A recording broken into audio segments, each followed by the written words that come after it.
Welcome back to Earth Station Trek, a show where we trek from the early days on NBC to the future on Paramount Plus and everywhere in between. I'm Charles Kelso, and it's my privilege to introduce the Earth Station Trek crew.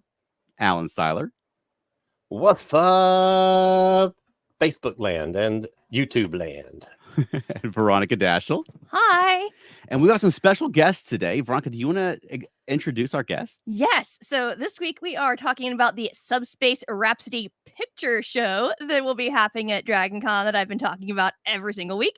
And we have with us Sarah Rose, who is the director, and Panda, who is playing Uhura. So welcome, guys. Hi. Hello. Thank you for having us. Thank you so much for joining us. Yeah, thank you guys. It's a pleasure to have you guys on. Now, I guess starting with Sarah, I guess you're very involved with musical theater and theater at Dragon Con. Is that right? Yes. Well, it kind of a long story, but I'll condense it into I several years ago now put in the unofficial Facebook group Dragon Con Unofficial that I thought Dragon Con needed more musicals. And there was a huge discussion about it, and everybody's like, yes, yes, yes. And so it kind of just spiraled into what is now known as Dragon Con Theater and Performing Arts Lovers Unofficial, which have been going on for 2.5 years now, just about. And the goal, the mission is hopefully one day to get a theater track. Knock on wood. But, Wow. if nothing else, we're home for theater. And yeah. And then as soon as this episode was announced, everybody's like, we want to do a shadow cast. And Mhm. like even before it had aired, when they're like, it's going to be a musical episode, we want to do a shadow cast. And then Yeah. the rest is history. What are some of the other productions that you've been able to do at Dragon Con prior to this?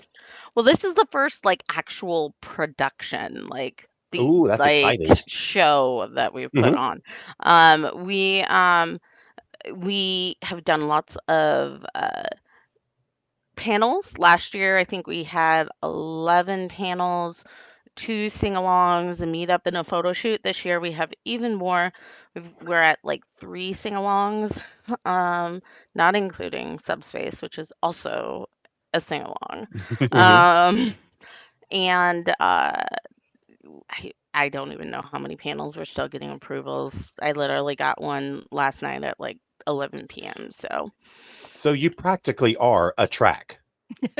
You're doing so we much. are Track a in multiple tracks. we are Exactly. a troupe very of sneaky track. thespians. We don't use the word track because we don't want to make the Dragon Con overlords unhappy. Oh, of course. So then, I was Indeed. only Really saying troubling it in parts. jest.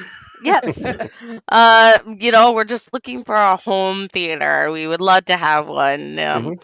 And I, as a longtime geek nerd, I just naturally gravitated towards Dragon Con because it has everything, and I'm like, wait, it doesn't have everything because it doesn't have theater. So At one it point, it just didn't seems, have puppets, so hey, and now look where we're at. And Yeah. so, the first hurdle was convincing them that theater was geeky and theater was pop culture. I think we've kind of convinced them. Now it's the matter of convincing them to give us a room. So Very cool. that's Okay. the hardest part. exactly. Finding space. Mhm. So, At a convention that doesn't have enough, but Yeah. so what was your experience with Star Trek before this? oh, I grew up on Star Trek. I mean, I remember being a kid, staying up past my bedtime, which was a strict like 7:30, 8 o'clock when I was a kid, to watch The Next Generation on TV. And I'm gonna be honest, I've kind of always been like that sci-fi nerd. But Star Trek, it's just the thing that I naturally gravitated towards, and then I got into the other ones, the Doctor Who's, the even the Red Dwarfs and Star Wars, Stargate, stuff like that. But Star Trek has always kind of been like that. Awesome. Okay. Oh, that's very cool. So, Leanne, I had think you I froze. I a apologize. little, That's okay. a little bit. Panda, had you seen Star Trek before? Were you a Star Trek fan coming into this? Yes, I'm a 90s era Star Trek gal, Next Generation onwards. To my great shame, I do find it a little difficult to watch some of the older episodes. So I've watched the important ones, and I've watched the movies. So I know who Khan is. I promise, not just because of Benedict Cumberbatch. But yeah, I love the whole concept of Star Trek, this very hopeful look towards the future. I did get a little grumbly at some of the darker turns that it has taken, but you know what? All of our media grows and changes along with the world around it. And I think that's one of the brilliance of Star Trek, is that it's kind of been about the world around it and a little bit of a reflection of that world around it. Yeah. So, Yeah, definitely. So, how did you get involved with the Subspace Rhapsody Picture Show? So I am a bit of a theater jack of all trades. I have an undergrad from New York University in theatrical production and directing. And I kind of just started commenting on things in the Facebook group. And last year, I made some comments on a post about Matilda, and Sarah contacted me about the fact they were doing a Matilda panel, so I got pulled into that. And you know how these things go. Yeah. One thing leads to another and another and another. And since I am a performer, and because I love the character of Uhura, I appreciate her whole history. I appreciate Nichelle Nichols, and an opportunity to embody that character meant a lot to me. Like I put a lot of work into my audition. Wow. Well, that kind of answers the next question that I had for you, because Uhura, she is an iconic character in this franchise. And I mean, when you're doing a production like this and you have this, your pick of characters, that's a really, really great role to land. So kind of tell us a little bit about how you prepared for going into your audition. I know that you really wanted Uhura. So what did you do to kind of prepare for that? So, of course, this is a picture show kind of deal. It's a shadow cast. So the big thing for me was really nailing that lip sync. I watched Keep Us Connected so many times. I worked on the physicality. It's my family, my husband and my son, they were sick of the song by the time the audition, like, picking out that little snippet, because you don't want to do the whole song. You want to do your best snippet of the song, because she had other auditions to look at. But yeah, it's really kind of showing that you can be big, and knowing the piece and showing that you can lip sync it, because people are looking at you. People are not, the screen's going to be there with the episode, but you don't want them watching the episode or just the episode. You want them looking at you, because what's the point? We might as well just have a big watch party if the performers are not being paid attention to. So that was really my big thing, was selling it through the camera. Wow, that's fantastic. Yeah, and our regular listeners already know this, but in case someone's watching who doesn't, Veronica, you're also in the cast of the Subspace Rhapsody Picture Show. I am. I'm playing Pelia. It wasn't one of the people I had on my original list, but Sarah came to me and was like, "Hey, I'd really like you to play Pelia," and I was like, "Okay, that's cool." I just wanted to be in the cast, really, more than anything else. The first Subspace Rhapsody shadow cast. So super excited about it. I actually found something that looks like the little pouch she wears recently. So I'm very excited about that, because I was the main costume piece. I was like, I don't know if I can find that. It's a very specific item. Not going to quite look the same, but I definitely did not prepare as much as you did. I mean, I was super familiar with the songs, because like when it first aired, we had it on repeat forever. But my husband and I just sang, I don't remember the name of the song. Do you remember the name of the I don't song? know what you're talking about. What? I don't know where you're going with this. For the Connect audition. to your Oh. truth. Yes. Thank you. Connect Yes. to your truth. See, she remembers what I did. I remember the audition, so Did you dance? I remember all the No, auditions. Let's we be were honest we were here. literally sitting right here. Yeah. So, a question for Sarah. How did you go from seeing Subspace Rhapsody to thinking this would be a great idea for a Shadowcast? Seeing Subspace Rhapsody, I kind of knew it was going to be Shadowcast, just coming from, we Shadowcast everything nowadays, musical or not. I mean, there's no ifs, ands, or buts about that. But what made me want to do it was just, I thought this is something that has never been done before. It's not something anybody thought they would ever be able to do. And, yes, Star Trek has had its musical moments, but it's never been a musical. And I don't think anybody was necessarily expecting a musical episode this far into Star Trek. And so I really wanted that ability to, I guess, take the creative direction, because as my cast members know, we're being very creative, very theatrical, while I think still playing homage to the show itself. And so I think that that's a big big reason why I wanted to shadowcast this, because I thought it had a lot of potential to be something more than people expect from a regular shadowcast, not dissing the Rockies or even the Dr. Horribles or Buffys out there, because I love all of those. I think they're amazing. I have a lot of friends, a lot of cast members who do both, but I just thought that there was a opportunity to do more. Okay. Hey, I just got here. Can you guys? I was going to say I've got a question for both of you, but I wanted to first say welcome, Keith. Thank you. Can y'all recap what you just talked about for the last? Yeah, sure. You're gonna have to go back and watch the YouTube video, Keith. Sorry, technical difficulties, but here That's I am. okay. They've been rampant tonight. It's all right. Yeah, there's a reason I'm off camera. I wasn't at the beginning. So for Sarah and for Panda, when you are first, we knew that there was going to be a musical episode for long before the season ever aired.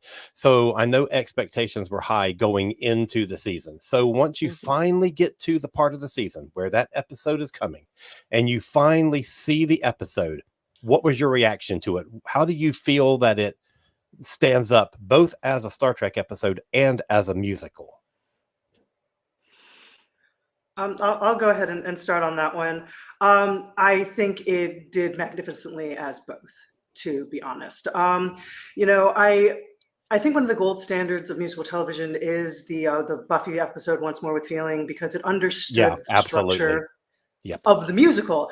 And this Subspace Rhapsody absolutely paid homage to the structure of the musical, the idea that when emotions become so big, they explode into song.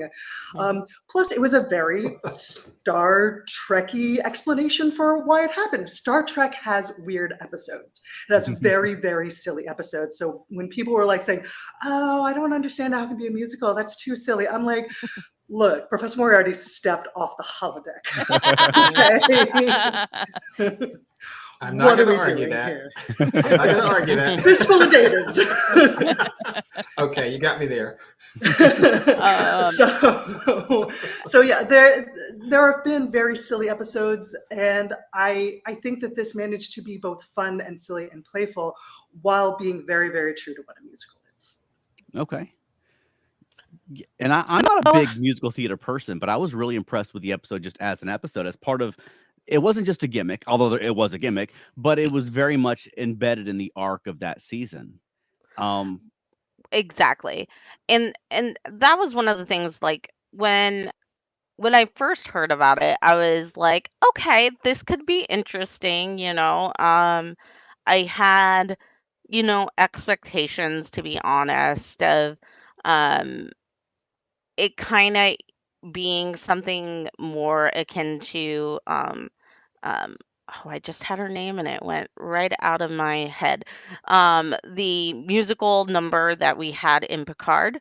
Um, I thought it was going to be something closer to that, which I was like, not as fun, not as Strange New Worlds. But I'm going to be honest, it really clicked both the box for Star Trek as well as clicked the box for a musical episode. And the fun part about it is the people who did this episode are the same.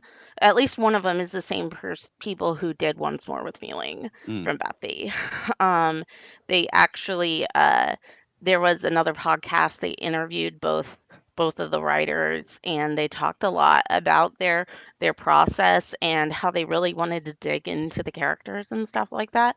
And this episode, it really does a good job of being that episodic, fun, weird Star Trek that we all have grown to love throughout the ages. But it also does a really good job of playing a role in the story. It has a purpose, whether you get into the whole breakup with Chapel is the reason Spock is the way he is, like that whole theory, or the whole uh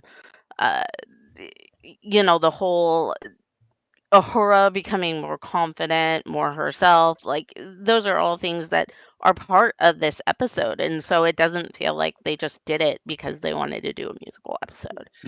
You miss a part of the arc of the season if you miss, like you can't pluck this episode out of the season and have the season make sense. Right. Yeah. And that's one of the things that I've been thinking about when you're going into doing this as a standalone thing, as a shadow cast, you're separating it from that season-long story arc. So do you feel like there might be audience members that won't understand the story, that won't know what's going on? And does that matter? I think that they're gonna understand the story because at this point, I don't think anybody's gonna go into Subspace Rhapsody Picture Show and not have seen the episode, the shows, stuff like that. I really hope they do because there's definitely callbacks in our show. As I said, our show, I'm not going to give away any spoilers, and neither is my cast, but our show is very all encompassing, and it's not what you would expect. And so we plucked nuggets from other episodes. So interesting. It's the type of thing you kind of need to have the in joke on. It's kind of like watching the Buffy horror picture show. That's another one that if you don't understand the lore, then maybe you can go in and have fun with the music, but you're not going to catch everything, but you're doing it for different reasons at that point. And it's also characters you already know too. Like if you've seen Star Trek, the original Star Trek, you're going to know Pike. You're going to know Kirk. So and certainly there's a lot of that. Yes, you definitely know. A couple of comments. Matt Sweatman says hi and says that he's very excited for the show. Looking forward to it. And Mark chimes in and says that they did a really great musical episode on Supergirl. Oh yeah, no, that was a fun one. That was a fun one. Yes, that one I haven't seen it, to be honest, since it aired. I love Supergirl, but I'm just a really bad nerd and don't have time to watch a lot of TV. Right there with you, although I've never seen it because I didn't get that far into the series. So I will say the difference between Supergirl and something like Subspace Rhapsody and like Buffy is that most of the Supergirl one, though it was wonderfully performed, was also jukeboxy. Whereas Subspace has original music. It has original scoring. Like they put a lot of effort into making sure that this was a very tailored musical for this series. And for the actors, that was the other thing. They definitely played to their strengths, to their I wouldn't say to their weaknesses, but to their abilities. You can definitely tell when they played up the singers in the cast, and then but they didn't try to ask any of them to do more than they could. And so Manga, that I was do not sing. Right. I remember listening to another podcast where they were talking to the composers for it, and they were like, yeah, we went in and heard what they could do, so we knew what we could write for them. So it was literally written for this specific cast. And that's one thing I wanted to bring up, and that is all the music for this episode was written by Kay Hanley and Tom Pulse, who are the core of the band Letters for Cleo.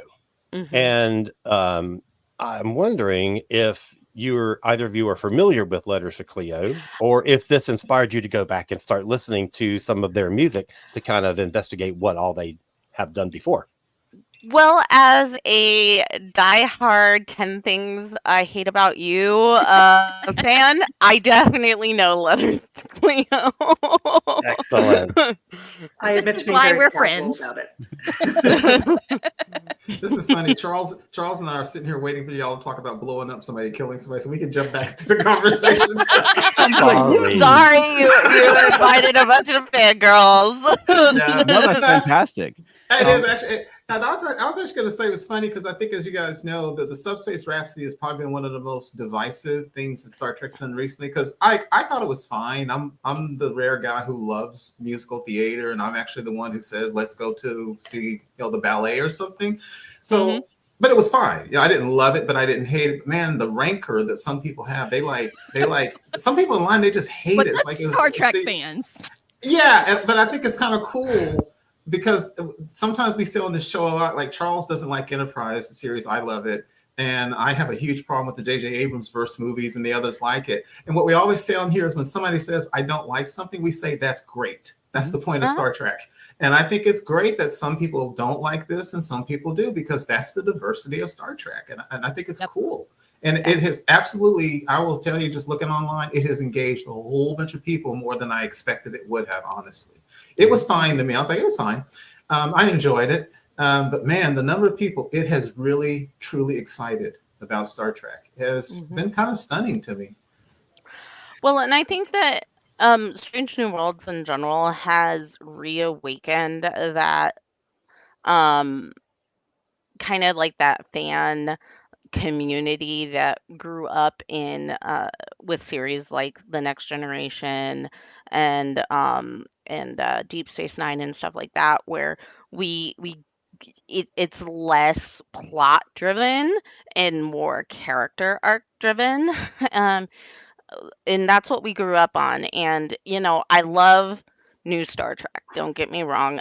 There hasn't been something like I'm like, oh my god, that's horrible, except for maybe the Klingons in Discovery. But and not the very short Treks is terrible. Yes. Yeah. Hey, I could even appreciate Star Trek shorts for what it was. Not the very short ones. Anyway, sorry. But anyway, this series in general has done a really good job of bringing back that core. It almost feels like that a little bit of a gift to fans. On the Trek Track Discord, we actually had a little bit of a discussion about that several months ago now, about how Strange New Worlds feels like old Trek. And I'm going to be honest, I'm one of those people, I like it all. So I'm right there with you. I like Enterprise for what it is. Just don't play me the opening song. Oh, see, I like the opening song. Isn't that funny? I grew to like that song. Well, when Discovery and Picard came back, when they brought Trek back to TV, I mean, whether you love it or hate it, they both took it very seriously. Yeah. And it really wasn't until Lower Decks came along and sort of popped that balloon, and then Strange New Worlds after it, where, I mean, Star Trek can have goofy episodes. You can beam down to a planet and meet, the the white hair from Alice in Wonderland, or have a Ferengi episode. And I think Strange New Worlds really follows in that sort of hijinks mold, where they're not afraid to have goofy, silly episodes. Now, some people think they have too many goofy, silly episodes. That's another discussion. But I think that something like Subspace Rhapsody fits in very well with what Star Trek has done before, but doing it in a very different way that Star Trek hasn't done before. But it also makes you think what could have been. Yeah. If they would have embraced it before. Yeah. That's just me. If the idea had been around back in the OS days, I have no doubt that William Shatner would have been game to do a musical show. And Leonard I think he would have. Yeah. I was waiting for him to pop up in the background or something like that because, you know, Absolutely. let's be honest, I think that would have been right up his alley. Like the way to get him to come back, that would be it. Yeah. And Leonard Nimoy did the Ballad of Bilbo Baggins song, so I don't. He couldn't turn his nose up at it. And That's Uhura right. actually sang in the original series. So That's there right. you go. I mean, all together, well, all ready to go, done. So does Spock. Yeah. And I'm gonna be honest, Gates McFadden is huge into theater, just in general. She's like literally a professor of theater. She's a choreographer, everything. I mean, and I'm gonna be honest, I'm terrible with names. Data, Brett Spinner is Spiner. Sorry, I'm terrible again with names. Brett Spiner, he was in 1776 as well as other shows. Like, I mean, there's a lot of like that core like that I think could really do a musical episode. Like, you know, if they would have given him a chance. So looking back on it, it's almost funny that they didn't do a musical episode back in The Next Generation, because they did everything else. They are hugely theatrical actors, and that's Patrick Stewart is famously a Shakespearean actor. So you have this kind of stage acting talent, which I think is one of the reasons they finally looked at the Subspace Rhapsody, the Strange New Worlds cast, and said, these are people who act on stage. They have acted on stage. They've been in musicals. Let's use that talent. Of course, but they didn't pull Anthony and Wilson into it. I know, but okay. They should have. So the last time both Jonathan Frakes and Michael Dorn were at Dragon Con, they were talking about how they were singing musicals all the time between takes, like constantly. Wow. So I was like, oh, okay. So I went up and asked them, what is your favorite musical, and would you like to sing something from it?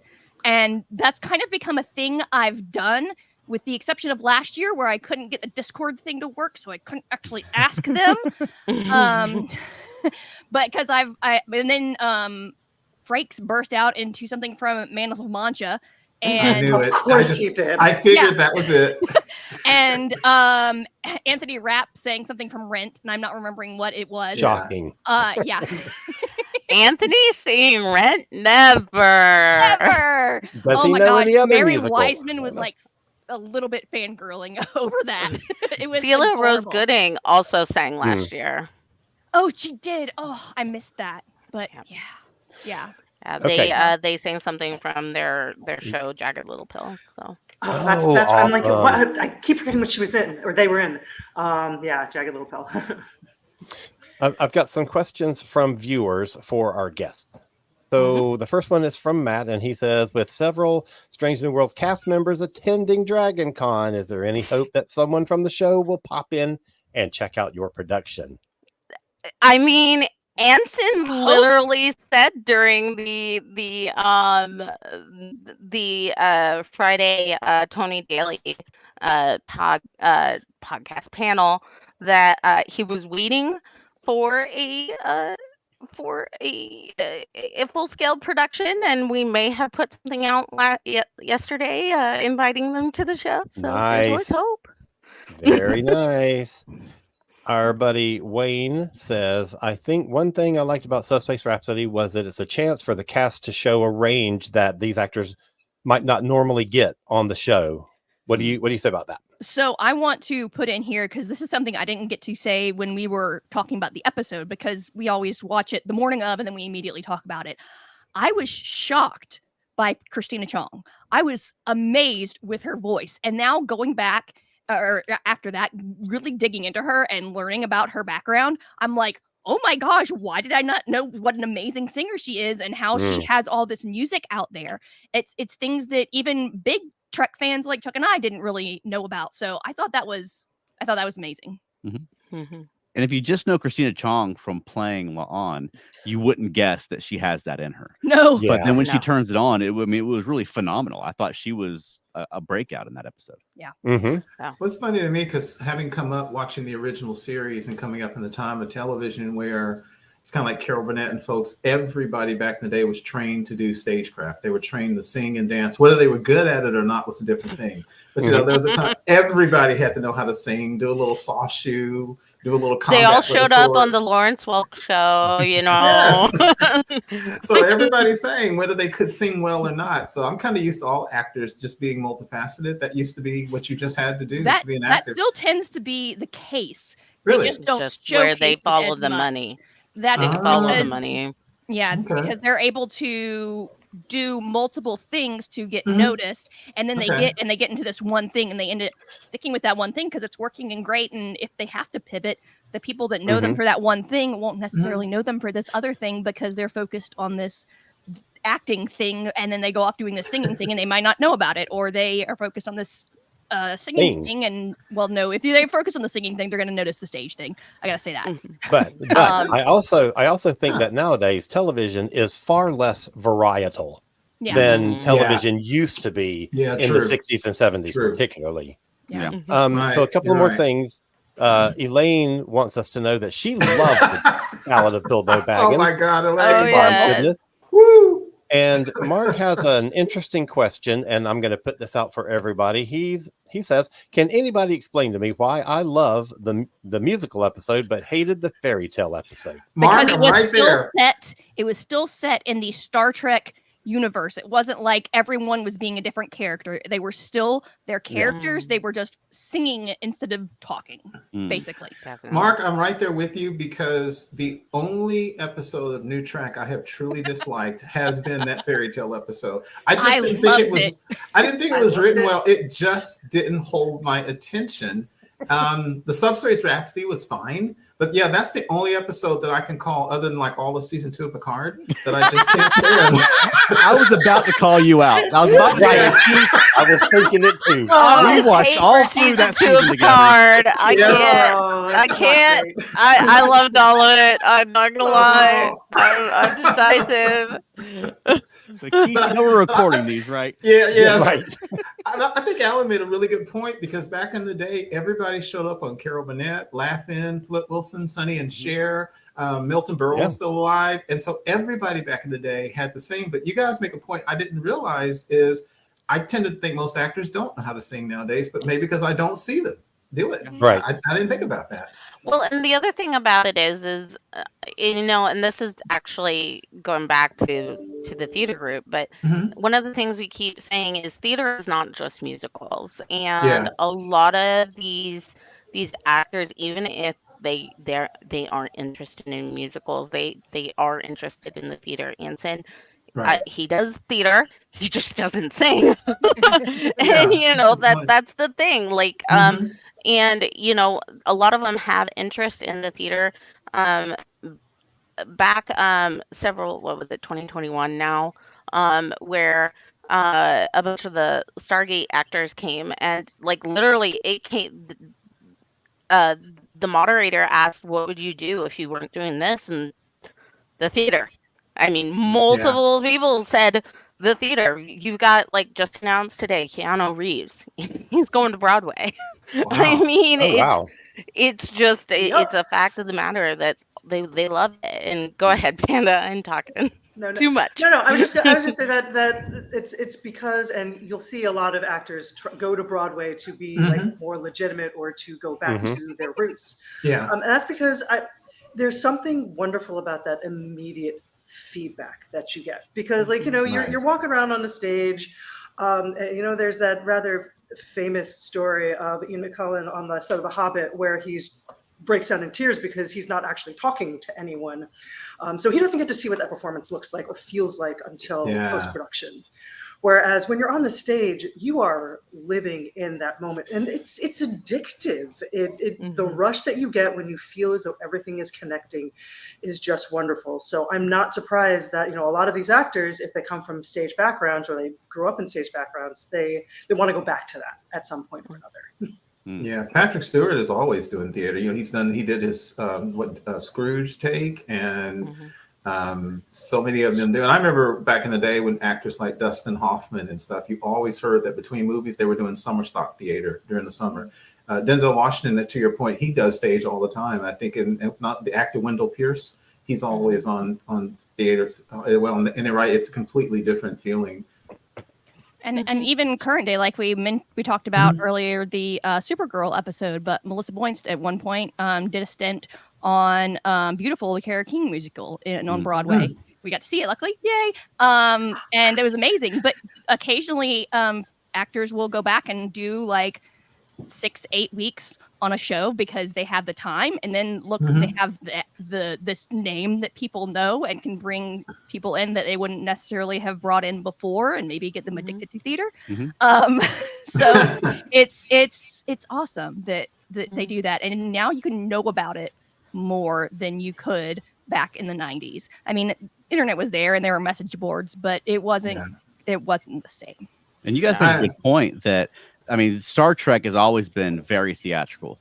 And there's been a lot, I mean, going back to the original series, but in particular on Next Gen, when they would be doing plays on the holodeck. We actually did a panel last year about that. The Thespians of the Final Frontier was the name of the panel to talk about the, and that was before I was pitching that to Leo before this episode was announced, before we knew it was coming. So, I mean, you know, it's, you know, between plays and like, I mean, we even had like cat poetry, like, you know, there's all sorts of things. I mean, the holodeck just in nature is very theatrical. And so those are all things that like show that, you know, this is part of Star Trek, just maybe not all sung. And it's not just theater. To point out, I want to say Honest Trailer did like a big supercut of Star Trek, and one of the things they lovingly mocked was the number of concerts in the Next Generation. There was always a concert happening in the Next Generation. There was some stage production, and which is kind of amazing when you think of it and you talk about, like, you know, a series set in the future. Well, they've got all of this amazing technology, but they're still envisioning a world where human talent, or in-person talent, I should say, because they're aliens as well. In-person talent, theatrical performance is an important, that connection with another living being on a stage is important. Panda, you keep saying connection. I can't understand why. I know, right? Well, I gotta say, with apologies to our buddy Wayne, I enjoyed the Subspace Rhapsody, but the Klingons did break me. I thought they were awesome. I know. That broke me. At that point, I was like, okay. I really thought they were going to go Klingon opera, and when they went to the different form of K-pop, I fell out of my chair. Right. Yeah, but if you hear their argument on why they went to K-pop, it totally makes sense. Like, it totally makes sense. Yes. You know, because if they did Klingon opera, it wouldn't be a dishonor. No, because they already do it all the time. That actually makes sense. They filmed both of them, and I have yet to see the Klingon opera one. Oh, I didn't know that. It's on the Blu-ray. The K-pop is way better. Yeah. It's way better. Well, and that's why they did it, because they wrote it for both, because the director and the producer was kind of like, opera. And so they wrote both, and then they did the first one, and they were like, no, you're right. We need to go to the K-pop route. Just because we know that there's Klingon opera, that doesn't mean that's the only music Klingons have. Exactly. You know? It seems to be. It does. Exactly. I mean, that's all Worf knew about. Well, I will say the K-pop works, because if there's anything that makes a bunch of Klingons want to kill anybody that they come across, it's turning them into K-pops. I'm sure they're like, we got to kill somebody for honor. I I want to say I did not think of K-pop when I saw that. I thought of boy band first. Yeah. Performance. Yeah, Well, that's a lot pretty of cool. people do call it. They do call it the Klingon boy band. I mean, Right. I call it K-pop because That's Yeah, what everyone Klingon pop. calls it. yeah, Klingon pop. It doesn't Exactly. necessarily have to be Korean pop. Right. Wow, we are going Okay. places we're I'll going go places I with never that. thought I'll we'd go go. with it's Klingon pop. Okay. Okay. Klingon I've got a K-pop now. I've got a few comments. I've got a few comments from a new watcher. This is Miss Powell, who's watching on YouTube. And first she says the Bill and Ted guys are doing Waiting for Godot on Broadway. So I guess that's the Keanu Reeves thing that you were talking about. But that's really cool. I would love to see them do that. Yeah. And then she says, I saw Patrick Stewart in a one-man show about Shakespeare's King. I guess she means King Lear during the TNG run when she was in college. And that was awesome. That's amazing. And then Patrick Stewart loved his one-man shows. I actually saw his one-man Christmas Carol. Wow. Absolutely super incredible. jealous. Why Awesome. weren't we friends then? I would have made you bring me with you. Just saying. And then she also says on Lower Decks there was Klingon acid punk. Right on. That's right. I forgot about completely that. forgot It's like almost a throwaway comment, if I remember correctly. Yeah. You didn't actually see anything, Right. But now I need Still- to see it. but still, yeah. It puts that into the lore. It expands like the Klingons. Exactly. They're more than just like, fighting, whining people.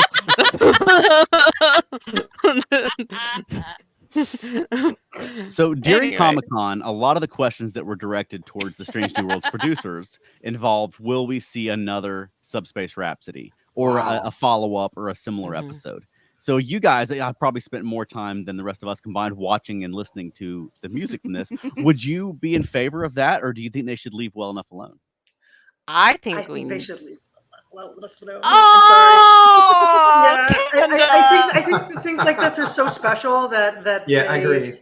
that they cannot fully be replicated, and the second version It's can always veer worse. towards disappointment. Yeah. Yes. I agree. No, agree. I'm gonna be honest. I disagree. I think that there is. I don't know if we necessarily need it to be in the same way that it was done this time, but I do think that there is an opening for more musical in the Star Trek universe. I mean, it's not like they haven't repeated ideas before. It's not like we don't have a ability to do more, because that's the wonderful thing about musicals is there is always different types of musicals and different things going on. This is very much the traditional musical, Gilbert and Sullivan played a huge part in Trek in general. Like, I mean, you see them scattered throughout, especially in the Next Generation, but even before that, this felt very Gilbert and Sullivan. I think that they could do it again, but maybe not make it quite that.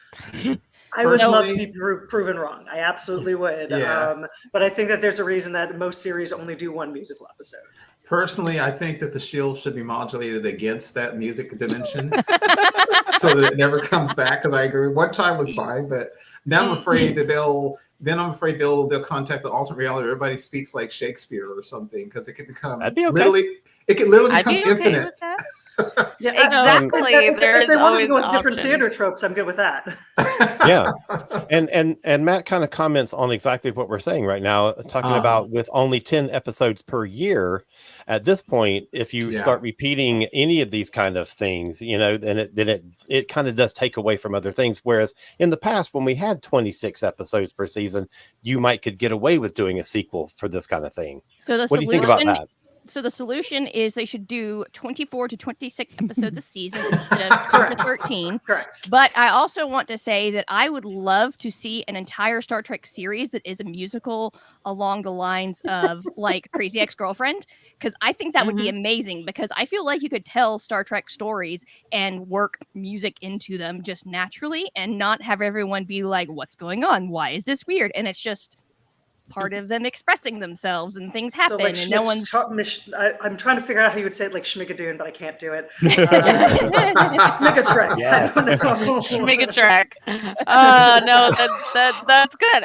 The other thing That's is terrible. like, even if it's not in an episode format, when they started hinting around about like Star Trek and like musicals and stuff like that, I remember at first people thought that they were gonna like do a stage production, and there has been a fan stage productions before, both opera and musicals. I think that could be a way to bring more musical into the lore of Star Trek, is to have it be on the actual stage, because I think that is that is a common denominator that we see right now in the theater, is bringing pop culture back into it, because I'm a firm believer in theater is already part of pop culture, whether people want to admit it or not.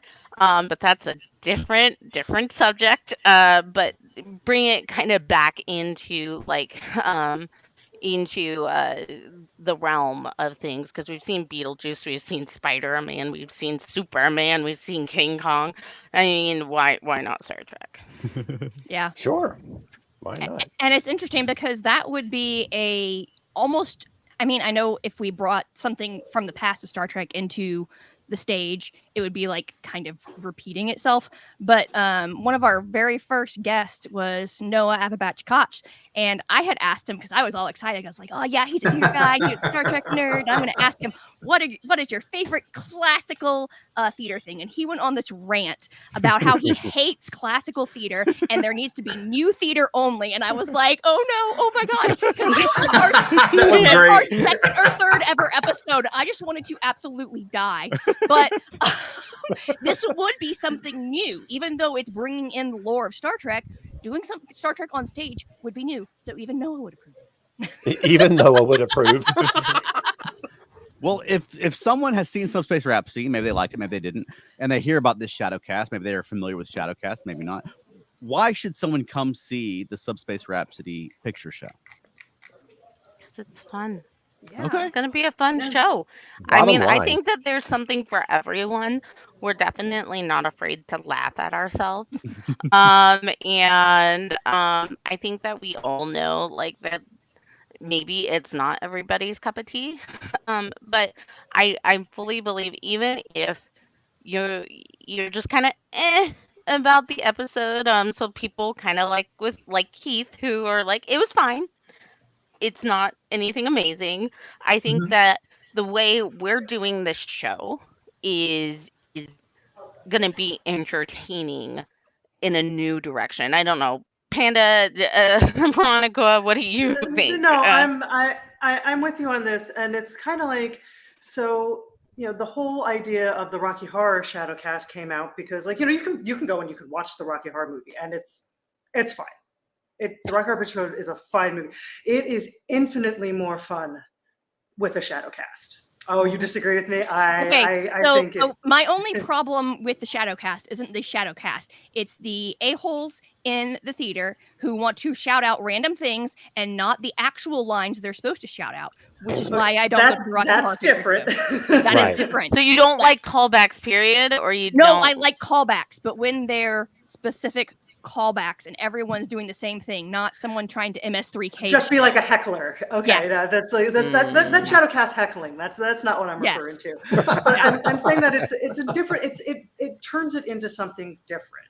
That is true. It's that actor to audience without a screen in front of you, and it's particularly a fun thing to do. I know, at least for Rocky Horror, when you've had a couple of drinks in you. And I don't know if anyone drinks at DragonCon or not, but So a new viewer named another Wayne says that it's going to be something new to see at DragonCon. Yep. And I think that that's one of the amazing things about DragonCon is that every year somebody introduces something really amazing like this. And while you have lots of traditional things and lots of things that carry over year to year, there's always new stuff to see. And I hope that people come and see this. Now, I think it's still way too early for this to actually be scheduled yet. So you don't know when you're going to be doing this throughout the weekend. Is that right? Yeah. Yeah. Have an idea, but Is it an idea? Well, I mean, it was in the progress report, so I think we can safely say that it's planned to be on Friday. Because that was literally in the progress report that it was Friday. It's moved several times on us, so yeah, these don't things hold us always to that. Yeah, don't Sure. hold us to it. You know, the closer we get to Dragon Con, the less likely things are to move. But you just have to wait until the app updates. Exactly. Yep. Exactly. Right. I was literally being told by somebody who was part of the original Buffy horror Shadowcast, or not Buffy horror, Dr. Horrible Shadowcast that they did way back in the day, that they literally got moved to a larger ballroom like 10 minutes before the show started. So, which is my nightmare, as my cast can say. And please don't change my stage.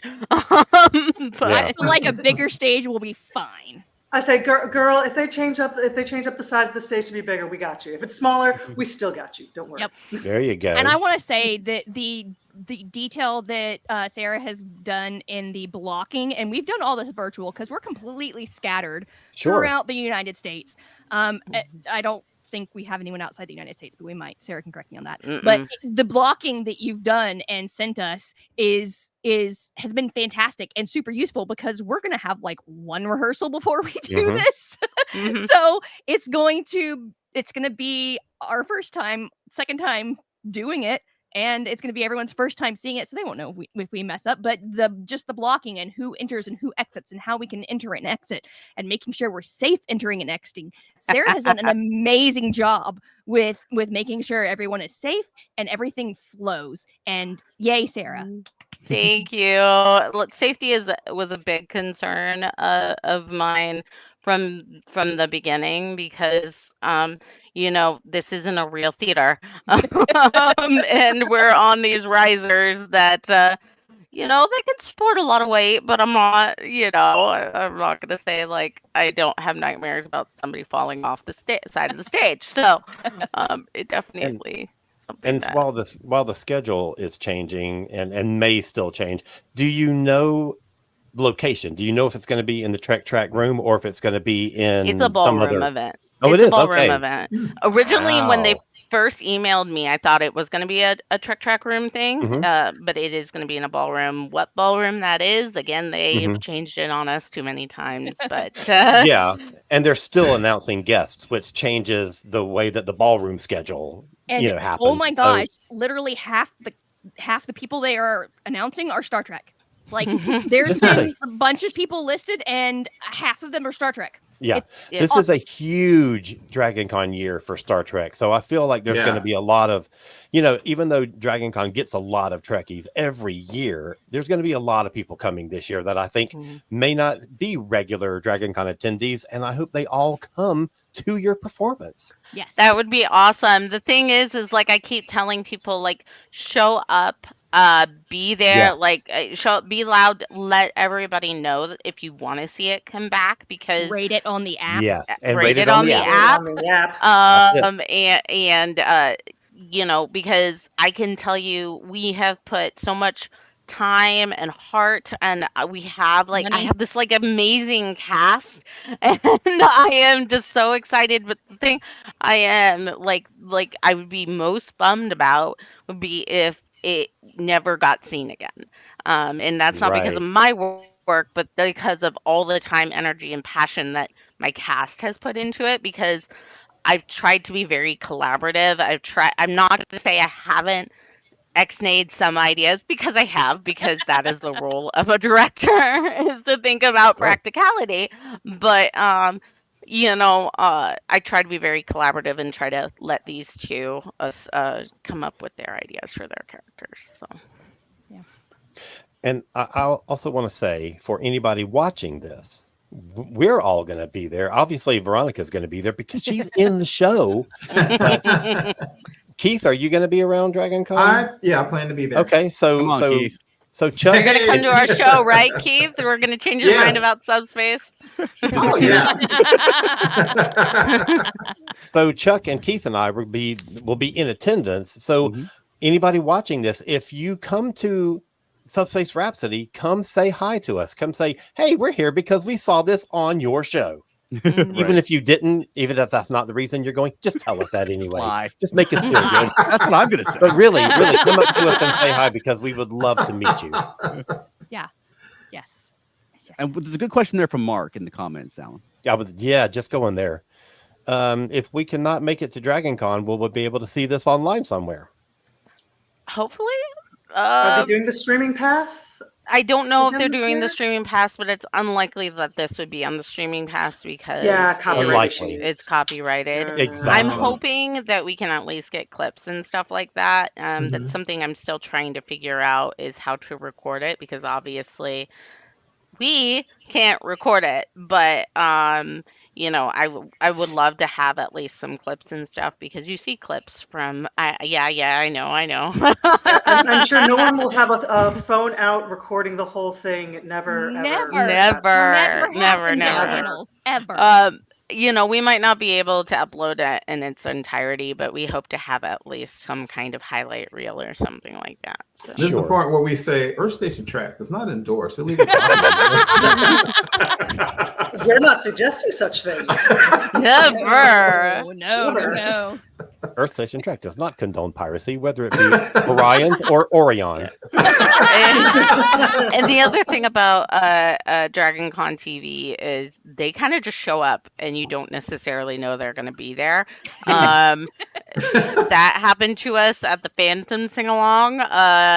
I literally had friends being like, oh yeah, no, you were on Dragon Con TV. And I was like, wow. Yeah. What? I had no idea. So, yeah. That's awesome. And also, if I could say real quick, because again, I did enjoy the show, but nothing beats being somewhere in person and being around people. Yes. Nothing beats that. There's definitely an energy from the audience as well. Yes, it's absolutely. To that next level. Yeah, it's for a personal reason. It keeps you connected. Yeah, it's like on a personal thing. No matter how big home television, no matter how big my home television screen gets, no matter how big my speakers at home are, nothing beats going to the movies. Nothing beats going to the theater. So I would definitely say that's it'll be fun doing it like that, showing up and enjoying it with people. That's the exciting thing for me about it because I've spent a lot of time in my life watching Star Trek at home by myself. Yeah, and Veronica and I spend a lot of time performing on stage with an audience, and it's very different experiences. Yeah, I'm excited to see a Star Trek episode with a crowd and with an interaction with an audience. I mean, with a now I will say we did have the idea of coming up with a whole staged version of Trouble with Tribbles before I got up to this. So I think there's definitely room for more Star Trek. I think Star Trek too. Live. Yeah, absolutely. So then we'll take a lesson from Rocky Horror. Instead of throwing burnt toast, we'll throw Tribbles at the stage. Yes. Hey, I'm not gonna confirm or deny that was part of the show. There certainly is a scene in that episode that calls for that. Yes. I'm going to throw Quadro Triticale. Well, Sarah, Rose, and Panda, thank you very much for joining us. This has been a lot of fun. Yeah, it's been a blast. Sarah Rose, where can people find more of you online? Dragon Con Theater and Performing Arts Lovers Unofficial. That is the best place to find me online. I kind of keep my personal social media a little bit more locked down other than that. But that is the best place to find me online. We do all sorts of theater content throughout the year. We do digital panels. Not doing any until Dragon Con because real life panels. But normally starting in like the end of October, we start our panels back up. You can find me basically anywhere that we're represented, whether that be Facebook, YouTube, Instagram. I'm probably behind it, so that's the best way to find me. Well, Panda, how about you? Okay, well, I just changed my screen name there, my little handle, to where you can find me on Instagram, Threads, and Facebook on my public accounts. It is Panda Opinions. It is where I just kind of scream my opinions at the world, and sometimes people respond. I don't know. I was trying to figure out what it said because I just read the pan together and I was like, dolphins? No, that's not right. And It's like panda opinions, but it got squished into Yes, one word. yes, I see it that happened now. a while ago. But I saw dolphins. I would Yes. like to commend you on your use of the on-screen graphic there and applaud you for that, because no one ever thinks to do that. So That's Yep, true. and Good I job. knew I no one was appreciate going it. to understand what I was saying if they didn't see it written out. And I will Neat. say, go back and read some of Panda's posts about their trip to Japan, because those were really cool. Awesome. Yeah, I do a lot of Wow. food, travel, and I occasionally throw my nerd stuff, especially near con time. My nerd stuff tends to slip out on there. More. I also have a Twitch channel where I play games Monday and Wednesday nights. So Cool. All right, Keith, where can people find more of you? Gosh, I'm just on X and the ESO Network Facebook groups.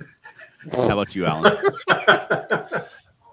I've got a little thing called Cosmic Creative, KOZMIC Creative, and you can find books that I've written and books that I've published by other authors and other podcasts that I do, and go check that out.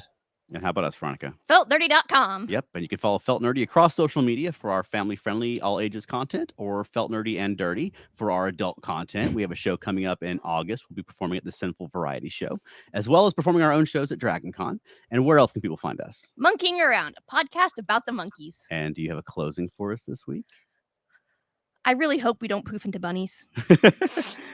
And join us next week. We'll be joined by Elaine and Matt Sweatman from Elaine and Matt Watch TV, who've just recently finished a watch through of Star Trek The Next Generation Season 3. And for Elaine, it was her first time seeing it all the way through.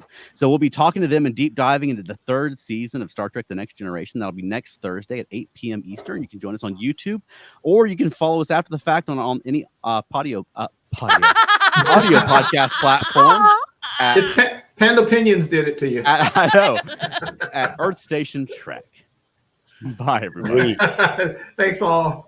All right, everybody, take care. Have a great week. We'll see you next Thursday. And make sure you go to Subspace Rhapsody at DragonCon. Yes. Yay. yes. All right, y'all take care. Bye.